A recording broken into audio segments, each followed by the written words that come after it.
யாழ்ப்பாணம் பலாலி சர்வதேச விமான நிலையத்துக்கும் சென்னைக்கும் இடையில் சென்னை விமான நிலையத்துக்கும் இடையில் விமான சேவைகள் ஆரம்பிக்கப்பட்டிருந்தது. அது மிகுந்த வரவேற்பை பெற்றிருந்தது.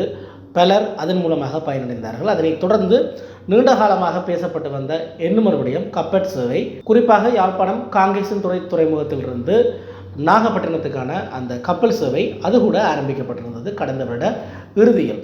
அதன் பின்னராக அந்த சீரற்ற காலநிலை போன்ற பல்வேறு காரணங்களால் அது இடைநிறுத்தப்பட்டு மீண்டும் பொங்கலுக்கு பிற்பாடு அல்லது ஜனவரியில் ஆரம்பமாகும் என்று கூறப்பட்டிருந்தாலும் இதுவரை 4 மாதங்கள் கடந்த நிலையில் கூட இன்னமும் மீண்டும் யாழ்ப்பாணம் மற்றும் தென்னிந்தியாவுக்கு இடையிலான அந்த கப்பட் சேவை என்பது இடம்பெறவில்லை. இப்பொழுது மீண்டும் இடம்பெறப்போவதாக ஒரு செய்திகள் வெளிவந்திருக்கின்றது. அது தொடர்பில் தான் இந்த காணொலியில் பார்க்க போகின்றோம். நான் பரோதியன், இது பரோஸ் வியூ. யாராவது சேனலுக்கு புதுசாக வந்திருந்தால் மறக்காமல் சப்ஸ்கிரைப் பண்ணுங்கள்.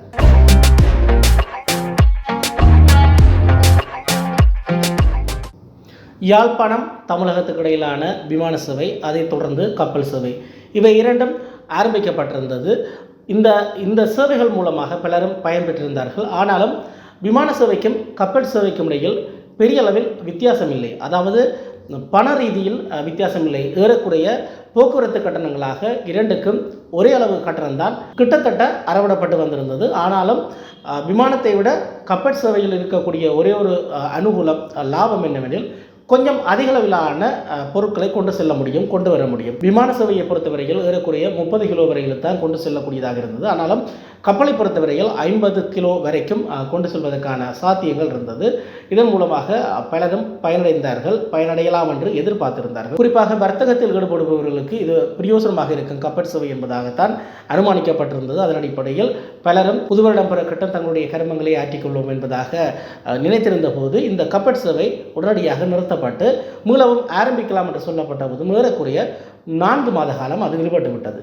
ஆனாலும் இப்பொழுது புதிய திகதியை அறிவித்திருக்கின்றார்கள். அதன்படி எதிர்வரும் மே 13ஆம் தேதி முதல் இந்த சேவை ஆரம்பிக்கப்பட இருப்பதாக செய்தி வெளிவந்திருக்கின்றது.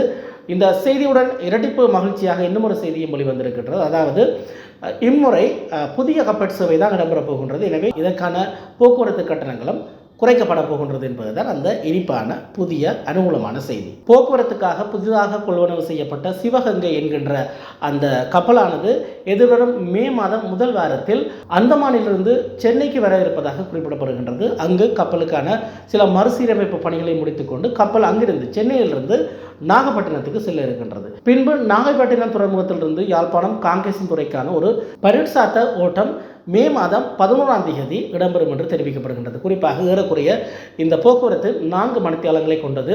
அதே நேரத்தில் விமான சேவை 1 மணித்தியாலம், கப்பல் சேவையை பொறுத்தவரையில் அது 4 மணித்தியாலம். எனவே அது காங்கேசன் துறை துறைமுகத்துக்கு வந்து தரித்து நின்று மீண்டும் நாகை செல்ல இருக்கின்றது. அதன் பின்பதாக மே மாதம் 13ஆம் தேதியிலிருந்து இந்த கப்பட் சேவை சீராக பொதுமக்களின் பாவனைக்காக விடப்பட இருக்கின்றது. தினமும் போக்குவரத்து இடம்பெறும் என்று அறிவிக்கப்பட்டிருக்கின்றது. குறிப்பாக நாகைப்பட்டினம் துறைமுகத்திலிருந்து காலை 8 மணிக்கு இந்த கப்பட் சேவை ஆரம்பமாகும். அது ஏறக்குறைய 4 மணித்தியாலங்கள் பின்பதாக யாழ்ப்பாணம் காங்கேசன் துறையை வந்தடையும். அங்கு தரித்து பயணிகள் பொருட்களை இறக்கியது என்பதாக ஏறக்குறைய 2 மணிக்கு இங்கிருந்து பயணிகளை ஏற்றிக்கொண்டு நாகைப்பட்டினத்துக்கு புறப்படும் என்பதாக குறிப்பிடப்படுகின்றது. இதுதான் இந்த கப்பல் சேவைக்கான ஷெட்யூல். அதே போல இதன் கட்டண விவரங்களை, போக்குவரத்துக்கான கட்டண விவரங்களை பார்ப்போமானால் நாகையிலிருந்து யாழ்ப்பாணம் வருவதற்காக ஒரு வழி கட்டணமாக இந்தியாவிலிருந்து இலங்கை வருவதற்கு ஏறக்குறைய $50 அறவிடப்படும் என்று தெரிவிக்கப்படுகின்றது. ப்ளஸ் அவர்களுடைய அந்த வரி, ஜிஎஸ்டி என்று சொல்லப்படுகின்ற வரி, அது 18% அறவிடுகின்றார்கள். கிட்டத்தட்ட $9 வரும் என்று கூறப்படுகின்றது. எனவே ஒட்டுமொத்தமாக இந்தியாவிலிருந்து இலங்கை வருவதற்கு ஒரு வழி கட்டணமாக $59 என்பது தீர்மானிக்கப்பட்டிருக்கின்றது. அதே போல இலங்கையிலிருந்து இந்தியா செல்வதற்கும் அதே $50. ஆனால் எப்படி இந்தியாவில் ஜிஎஸ்டியோ அதே போல இலங்கையில் துறைமுக வரியாக $5 செலுத்தப்பட வேண்டும் என்று குறிப்பிடப்படுகின்றது. எனவே இலங்கையிலிருந்து இந்தியா செல்வதற்கு ஒரு வழி பயண கட்டணமாக $55. இப்பொழுது 55 + 59 ஏறக்குறைய 100, 110, $114 வருகின்றது. இந்த $114 தற்பொழுது ஏறக்குறைய இலங்கை ரூபாயில் ஒரு அமெரிக்க டாலருடைய பெறுமதியானது $300 இருக்கின்றது. எனவே அன்னளவாக இலங்கையிலிருந்து இந்தியா சென்று வருவதற்கான ஒரு தொகை போக்குவரத்து இருவழி பயண கட்டணமாக ஏறக்குறைய இலங்கை காசில் 34,000 35,000 ரூபாய் வரும் என்று எதிர்பார்க்கப்படுகின்றது. இது அமெரிக்க டாலரை பொறுத்தவரையில் இந்த கட்டணத்தில் மாறுபாடு இருக்கும். ஆனாலும் பெரிய அளவில் மாறுபாடு ஏற்பட வாய்ப்பில்லை. கிட்டத்தட்ட 35,000 இருவழி பயண கட்டணமாக அறவிடப்பட இருக்கின்றது. எனவே கடந்த முறை சென்று வந்ததை அந்த கப்பல் சேவையை விட கிட்டத்தட்ட 20,000 ரூபாய் இது குறைவாக இருப்பது ஒரு மகிழ்ச்சிக்குரிய விடயம். இந்த கப்பலில் 150 பயணிகள் பயணிக்கலாம் என்று கூறப்படுகின்றது. அது மட்டுமில்லாமல் ஒரு பயணி தம்முடன் 60 கிலோ பொருட்களை எடுத்து செல்ல முடியும் என்று கூறப்படுகின்றது. ஆனாலும் இந்த 60 கிலோ என்பதை 20 கிலோ என்கின்ற ரீதியில் 3 பயண பொதிகளாக பொதியிட வேண்டும் என்று இந்த கப்பட் சேவையை நடத்துகின்ற, அதாவது இன்சிரி என்று சொல்லப்படுகின்ற இந்த கப்பட் சேவையினுடைய இயக்குனர் தெரிவித்திருக்கின்றார். இன்னும் ஒரு வசதி கூட இந்த கப்பட் சேவையில் வருவதாக கூறப்படுகின்றது. அதாவது ஒன்போர்ட் டியூட்டி ஃப்ரீ என்கின்ற அந்த ஃபெசிலிட்டிஸ் கூட இந்த கப்பட் சேவையில் இருக்கும். டியூட்டி ஃப்ரீ என்னும் போதே உங்கள் எல்லோருக்குமே தெரிந்திருக்கும் அதிகமாக அது என்ன பயன்பாட்டுக்கு இருக்கின்றது என்று.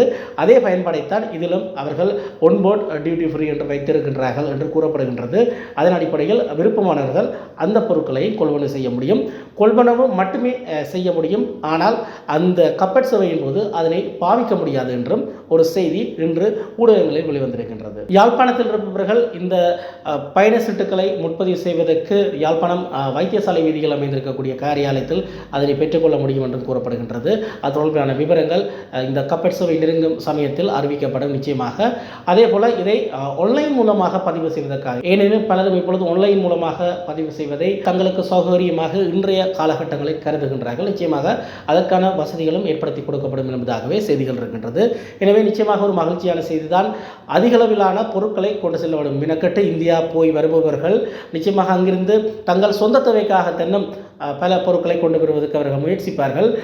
எனவே குறைந்தபட்சம் எல்லோருமே யாழ்ப்பாணத்தை பொறுத்தவரையில் இந்த உடுப்புடவைகள் அதே போல் இந்த ஆடைகள் கொள்வனவு என்பது இங்கு சாதாரணமாக போய் வருபவர்களை செய்யக்கூடிய வசதி அந்த தேவைப்பாடுகள் இருக்கின்றது. அது மட்டும் இல்லாமல் பெரும் வர்த்தகர்கள் இருக்கின்றார்கள். எல்லோருக்குமே இது ஒரு பிரியோசமான விடயமாக அமையும். ஏன் சின்ன சின்ன பொருட்களோட இங்கு ஒரு சோப்பிலிருந்து எந்த விடயத்தை எடுத்தாலுமே இங்கு இப்பொழுது பொருட்கள் விலை அதிகரித்திருக்கின்றது. சாதாரணமாக தங்களுடைய சொந்த தேவைக்காக சென்று வருபவர்கள் கூட தங்கள் வீட்டுக்கு தேவையான பல சின்ன சாதாரண பொருட்களை கூட, அது பால்மாவாக இருக்கலாம், என்னவாக இருக்கலாம், 4 மணித்தாளத்தில் நாங்கள் இங்கு வந்து விடுவோம் அங்கிருந்து. எனவே பல்வேறு பொருட்களையும் கொள்வனவு செய்யக்கூடிய அந்த வசதிகள் கூட இருக்கின்றது. நிச்சயமாக இது ஒரு வரப்பிரசாதம் தான். நீண்ட காலம் நிலுபட்டு கொண்டிருந்த ஒரு விடயம் கடந்த விட இறுதியில் ஆரம்பித்தது, பின்னர் நிறுத்தப்பட்டு இப்பொழுது மீண்டும் ஆரம்பிக்கின்றது என்பதே ஒரு நற்செய்தி தான். இதன் மூலமாக நிறைய பேர் பயன்பெறுவார்கள் என்பது நிச்சயம். இந்த காணொளி இந்த விடயத்தை பேசியிருக்கின்றது. யாராவது சேனலுக்கு புதுசாக வந்திருந்தால் மறக்காமல் சப்ஸ்கிரைப் பண்ணுங்கள். தொடர்ந்தும் எங்களுடைய காணொளிக்கு உங்களுடைய ஆதரவை தாருங்க. வணக்கம்.